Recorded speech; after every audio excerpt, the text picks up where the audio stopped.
try natin ulit. Pagka umandar naman yan, dito, kahit na hindi mo tignan na umiilaw yan, gagana yan. Okay na.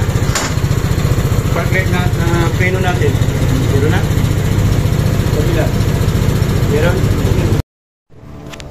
Hello everyone, it's me again, Burntam, DIY TV. Panibagong araw at panibagong vlog ulit tayo mga ka-DIY. Sa araw na to, mayroon ulit tayong tuturo sa inyo na basic tutorial dito sa Black Mamba natin. Siyempre sa Griffin 180 natin. Pero bago natin tuloy ang video, shoutout muna natin lahat ng mga Griffin Group Chapters, mga officers and members dyan. Siyempre dito sa ating GFS or Griffin Falcon Samurai Community at Pangasinan Riders Group Griffin 180. Yan sa lahat ng mga nagpi-PM sa akin, may nag-aas sila or nagtatanong sila, Boss Burntam, ano yung pwedeng gawin namin dito sa brake switch natin kasi yung kanan namin hindi na gumagana, yung kaliwa lang. Okay? So ang problema niyan, pwedeng ganito sa possible scenario dito din sa issue ng Griffin ko kasi for almost 8 months, ngayon lang po ito nagka-diferensya na hindi rin umiilaw yung kanang bahagi o right side na brake switch niya. Pero pag dito sa left side, yan, sindi natin. Kasi hindi. Pag bipreno natin to, iilaw to. Yan, no? O, diba? O, kita mo dito. Pag binibrake ko, umiilaw to. Okay? Yan, no? So, pag dito sa kanan, wala. O, kahit anong gawin natin. So, ito mga ka-DIY, syempre, pag baguhan ka, ang akala mo lang kasi lagi dito sa kanang bahagi, yung pwedeng tayong magpaandar ng makina. Ang pagkakalam kasi ng iba ng mga baguhan, dito lang sa kanang bahagi tayo pwede magpaandar o magpa-start ng makina. Pwede rin po dito sa kaliwa. Okay, basta pindutin nyo lang to, tapos i-brake nyo to dito. Paandar siya. Pero sa senaryo kasi natin na nagluluko yung right side na brake switch natin, pwede nyo namang palitan yan. Meron naman tayong tropa na nag-supplier ng Griffin o Euro Motors. Pwede sa Griffin Falcon Samurai. Meron siyang mga parts na OEM o original parts. Pero meron din po tayong pwedeng pang-replacement dito. Pero sa ngayon, ang gagawin ko, i-remedyohan ko pa. Ito na tuturo ko sa inyo. So watch and learn. Sa mga may alam, skip nyo na itong video na to pag maboboring kayo. Sa mga walang alam, watch and learn kasi very informative itong video na to. So tara mga ka-DIY. Dito, pakita. So dito, ang pwede nyong gawin pag ayaw sumindi ng brake switch nyo dito. Yan o. Nagulo ko, yan, minsan gumagana, minsan hindi. Yan o, nakapihit na yan maigi, o, wala. Pero pag dito, kunti lang, ilaw na yan, o. Diba? So, ganyan lang po mga ka-DIY ang gagawin natin dito. Yan, tanggalin. Phillips screw. Tanggalin nyo lang to. Yan, maliit lang to na screw, Phillips type. Ito yung brake switch. Yan, babaan nyo lang pag natanggal nyo na yun, ito. Okay? So, minsan yung possible na problem or cause ng problem nito, nagluloko lang to. Itong terminal niya. So, ang gagawin nyo dyan, check nyo yan, baka may possible corrosion, nagkalawang or umido. Or, pagka naglulus yan, walang contact, higpitan nyo lang. So, ito naman, nahigpitan ko na. Kaya lang ang problema niya, so wala naman yan, nalinisan ko na. Nagkukos kasi ang umido o yung tinatawag na corrosion pagka lagi kayo nagmo-motor wash or ginagamit nyo yung motor, maulan, lagi nababasa, siyempre hindi maiwasan kasama sa hanap buhay, pang moto taxi, nababasa yan tapos naiipunan. Ngayon pag hindi nyo nalilinisan ito mabuti, nagkakaroon siya ng umido or yung kalawang, nagkakalawang. So ang gagawin nyo, isprehan nyo lang to ng contact cleaner or any WD-40 or contact cleaner mismo. Ito ang gamit natin, contact cleaner, ito yung gamit natin. Pero any brand pwede naman. Ito lang yung gamit ko. Okay? Sa ngayon, kasi marami din akong brand na ginagamit. Ngayon, pag ano naman mga ka-DIY, pag sakaling okay naman dito, sundan nyo lang yung ano nito. Sundan nyo lang yung wire nya na connection nya. Baka sasakit naman dito. So, baklasin din natin to. Para makita nyo yan, dito lang yung pagbabaklas dyan. Tara.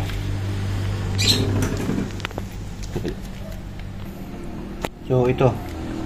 Yan, tanggalin lang natin to para makita niyo yung mga connections dito sa ibabaw. Maraming connection kasi to. Kabilaan po yan. Dito sa kabila. Yan. Tapos meron din dito sa baba. Ito. Yan. Kabilaan din po yan, isa din doon sa kabila.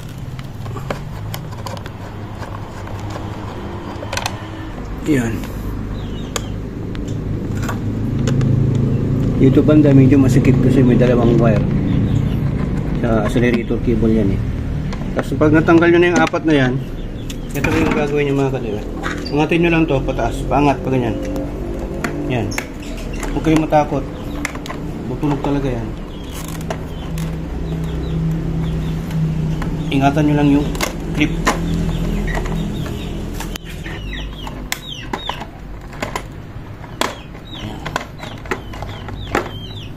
May clip po kasi to.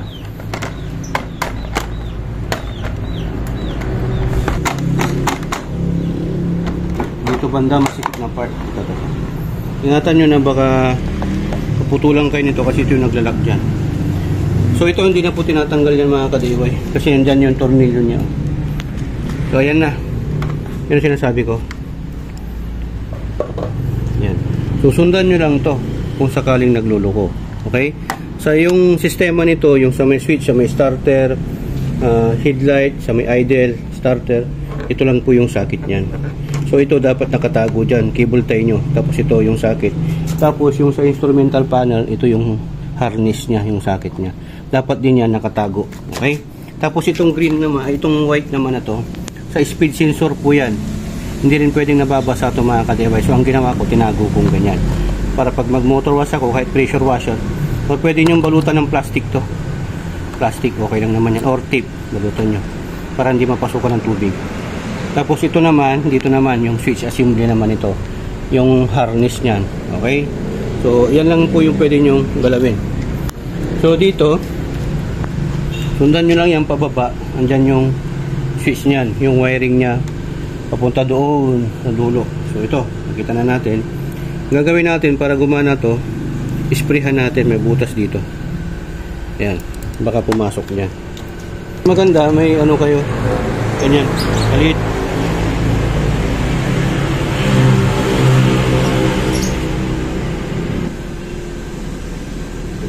Yan.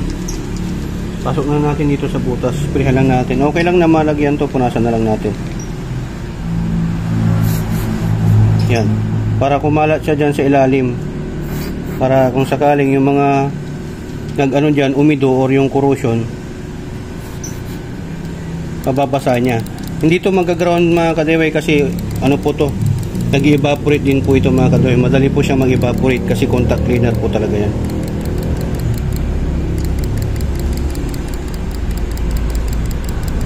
Ganun-ganunin mo lang.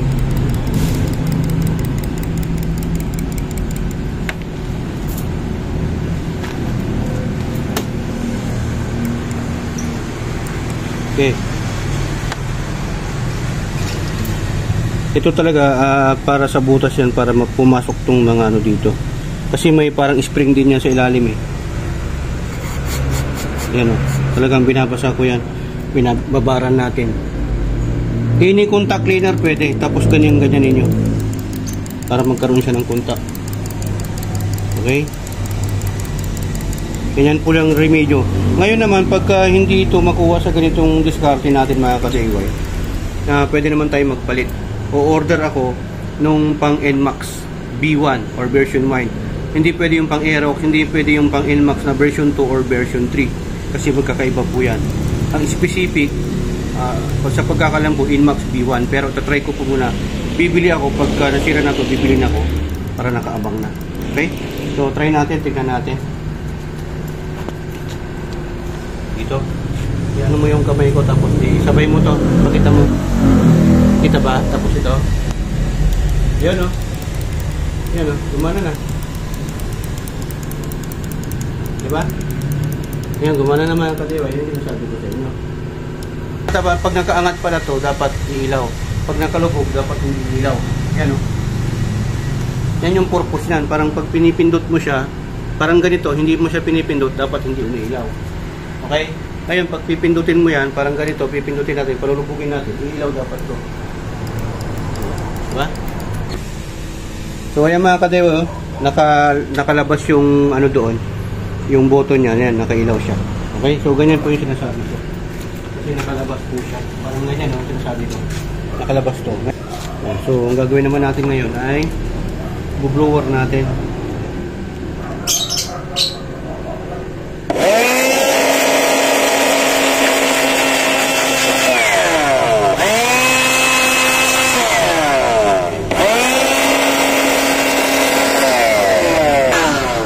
Ayun, so pagkatapos nating na-bloweran, ang gagawin naman natin, pipindutin ko siya. Tingnan mo ako nakailaw doon. So, nakailaw kasi hindi ko pa siya pinipindot. Ngayon, pag palulubukin ko itong button, dapat mawawala yung brake light niya, yung ilaw ng stoplight. Nawala ba? Ayun, so nawala, pinindot ko kasi. Pag bibitawan ko dapat ilaw yan. Ilaw. Ayun. So, ganoon lang po mga ka-DIY. Okay? Sundan nyo lang po yung proseso na pinagawa natin. Dapat meron kayong contact cleaner. Tapos, so, ang isa pang diskarte dito, para iwas kayo sa umido, yung corrosion, lagyan natin ng kunting-kunti lang. Yan. Lagyan natin to para hindi siya mag-build up ng corrosion. At para magkaroon din siya ng contact, mas magandang contact. Yan. Grasa. Kunting-kunti lang. Okay? So, ganun lang po yan. Tapos, isarado na natin. Yan. Punasan natin.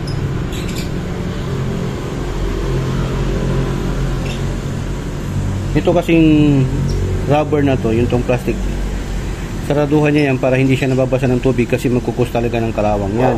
Pag nagkaroon ng kalawang kasi yan, walang contact, hindi siya magkakaroon ng contact, kaya hindi siya umiilaw, walang supply. So yan, sa paglalagay dito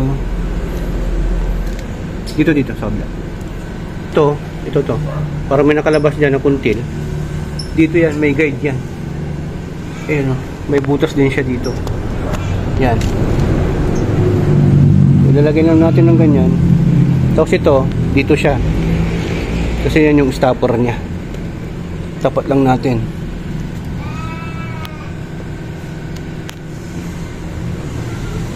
Bukas natin to para sumakto. Tapos yung lagay ng tornilyo dito, isakto mo. Tapos ganun lang, ilalagay lang natin ng tornilyo. Simple lang. Wala naman kayo masisira dito. Inayos nga natin kasi sira. Okay? Yan. So yan sinasabi ko mga ka-DIY, naka-close yan. Ibig sabihin dapat hindi umiilaw yan. So pakita mo, dapat hindi umiilaw to. Ayun, wala diba? Ngayon, ipipreno ko. Pag ipipreno ko yan, lalabas yung button, iilaw dapat yan. Pakita mo. Umilaw? Ayun. Ayan, umilaw na siya. Malakas. Yan, umilaw na. Okay. So, gano'n lang po yung remedyo dyan mga ka-DIY. Yan, okay na mga ka-DIY. Pinipindot-pindot ko. Okay na. Diba? Bitawan ko, nawala. Pindutin natin yung preno. Meron. Okay na. I-starting na natin dito. So, try natin na i-starting dito kasi isang araw ko lang ginagagamit. Mga pangalawang araw na ngayon. Yung, gumana na. So, patayin natin. Lagyan na natin mga ka-DIY. Balik na natin. Okay. Ano lang yun. So, sa pagbabalik, make sure na sinasabi ko sa inyo, pag hindi nyo pa naayos to, iayos yung mga ka-DIY. Dapat hindi nababasa yan. So, sa pag-ayos niyan, para mapailalim mo yan, lagyan mo lang ng cable tie. Marami naman sa Shopee at Lazada to mga ka-DIY. Para sa ganun, hindi po siya nakalabas pagka... Kasi dito, pwedeng pasukan ng tubig yan eh. Ang lahat naman ng mga wirings, mga socket, hindi pwedeng pasukan ng tubig. Not unless na may mga sealant. Yan, tapos ilalagay na rin natin to. Minsan pagka ito naman, kahit na naayos mo na, nagluluko, i-adjust mo lang to. Minsan kasi, ito masyadong maluwag, masyadong mahigpit ito, itong bolt na to. May proper alignment po kasi yan para tama lang yung buka niya. Itong brake switch. So, gano'n lang po. Parang ganyan yung style ng umido. Ganito ang style ng corrosive. Okay? Nagpuputi-puti hanggang sa magkakalawang na. Punasan na rin natin to.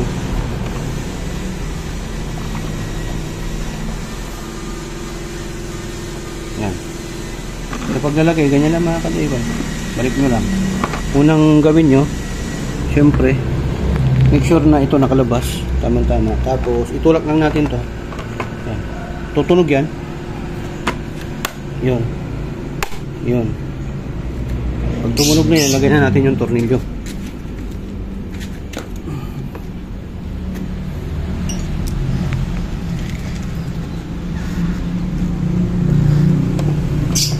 Simple lang.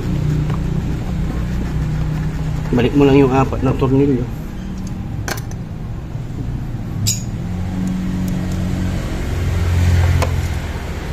Yan. Diba? Tapos na. Make sure na nakatapat yung may clip. Yun. Pag hindi kasi nakatapat yan, hindi siya maghihigpit. At nahuhulog. Pagka humigpit na, okay na. Yan. Minsan pag nagbabibrate, umaalog-alog yan. Ngayon naririnig nyo kasi hindi mahigpit yung pagka gawa ninyo o pagkahigpit. Minsan, okay na. Tapos na. Okay? So, try natin ulit. Pagka umandar naman yan, dito, kahit na hindi mo tignan na umiilaw yan, gagana yan. Okay na. Spark light na peno natin. Meron na? Kabila. Meron? So, ayan mga katiway, pagka same scenario or same problem tayo, yung either dito, left or right, nagluloko pagka pinindot yung push button tapos nag-brake kayo, ayaw sumindi ng makina, ayaw mag-push start. Ibig sabihin, nagluloko yung brake switch ninyo. Huwag kayong kabahan. Simple lang. Gawin nyo lang yung ginawa natin. Ingat lang po sa pag-DIY dahil dito sa HPT, dalawa lang po meaning ng DIY. Do it yourself at destroy it yourself. Ibig sabihin, nasa sa inyong diskarte kung maayos nyo or masisira nyo. Okay? So, simpleng procedure lang naman yon. Dapat talaga may contact cleaner ka kasi kailangan na malubricate mo yung contact doon sa loob. May butas yun kasi doon po yung purpose kung saan mo ilalagay yung spray, yung contact cleaner. Tapos ano mo rin mga kadiwa, hindi rin pwedeng basang-basa. Dapat punasan mo. Kung wala kang blower, punasan mo at patuyuin mo ng konti. Okay? Tapos pindut-pindutin mo lang yung button na yon hanggang sa gumana na siya. Pag gumana na siya at bumalik na naman after a while, ganun lang po yung gawin mo. Tapos pag pasira na talaga, palitan mo na. Mga lang siguro to 300 to 500. Isa or dalawa, depende na lang po sa brand at sa sealer. Okay? So yan, hoping na nagustuhan nyo itong video, yung vlog natin. Kung nagustuhan nyo, share nyo to sa mga tropa natin na naka-Samurai, naka-Falcon, naka-Griffin. Applicable naman itong procedure na to sa lahat ng mga motor na may brake switch na katulad ng sa atin. Okay? Automatic yan, hydro at yung clutch or decambio. So ayan mga kadiwa, huwag niyo pong kalimutan na subscribe yung YouTube channel natin at siyempre i-follow and subscribe na rin po yung Facebook page natin. Mag-suggest po kayo mga kadiwa at yung mga hindi nyo naintindihan, pwede kayo magtanong doon. At siyempre kailangan na ayusin nyo talaga yung brake switch kasi minsan pag nagpipreno ka sa kanan, dito sa right side mo, nagpipreno ka, tapos akala mo umiilaw to, tapos hindi pala umilaw, sira pala, paano yung nasa likuran mo? Napakadelikado kasi hindi niya alam na nagpreno ka na pala, bubulusok sa sayo. Diba? So, ito po kasi ay safety ng motor natin at sa sarili natin na dapat alam ng nasa likuran natin na may brake switch tayo para alam nila na nag-stop pala tayo. Okay? So ay mga kadiway, maraming salamat. To God be the glory and burn thumbs. Signing off.